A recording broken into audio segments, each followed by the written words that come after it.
ខកក្បាលត្រីដែលយើងមើលទៅសាមញ្ញប៉ុន្តែរសជាតិឈ្ងុយឆ្ងាញ់មែនទែនពុកម៉ែបងប្អូនអាចមើលទៅលើគ្រឿងផ្សំនេះបានចានៅក្នុងនោះមានដូចជារំដេងស្លឹកក្រូចសើចចាខ្ទឹមសខ្ទឹមក្រហមម្ទេសចាស្លឹកខ្ទឹមក៏ដូចជា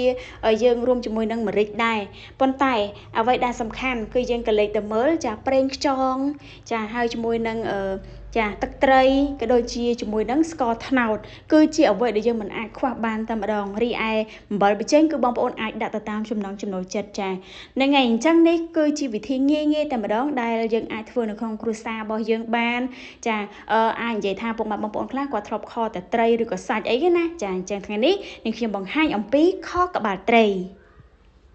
ខក្បាលត្រីដែលយើងមើលទៅសាមញ្ញប៉ុន្តែរសជាតិឈ្ងុយឆ្ងាញ់មែនទែនពុកម៉ែបងប្អូនអាចមើលទៅលើគ្រឿងផ្សំនេះបានចានៅក្នុងនោះមានដូចជារំដេងស្លឹកក្រូចសើចចាខ្ទឹមសខ្ទឹមក្រហមម្ទេសចាស្លឹកខ្ទឹមក៏ដូចជាយើងរួមជាមួយនឹងម្រេចដែរប៉ុន្តែអ្វីដែលសំខាន់គឺយើងក៏លេខទៅមើលចាប្រេងខ្យងចាហើយជាមួយនឹងចាទឹកត្រីក៏ដូចជាជាមួយនឹងស្ករត្នោតគឺជាអ្វីដែលយើងមិនអាចខ្វះបានតែម្ដងរីឯអំបិលប៊ីចេងគឺបងប្អូនអាចដាក់ទៅតាមចំណង់ចំណូលចិត្តចាហ្នឹងហើយអញ្ចឹងនេះគឺជាវិធីងាយៗតែម្ដងដែលយើងអាចធ្វើនៅក្នុងគ្រួសាររបស់យើងបានចាអាចនិយាយថាពុកម៉ែបងប្អូនខ្លះគាត់ធ្លាប់ខតែត្រីឬក៏សាច់អីគេណាចាអញ្ចឹងថ្ងៃនេះនឹងខ្ញុំបង្ហាញអំពីខក្បាលត្រី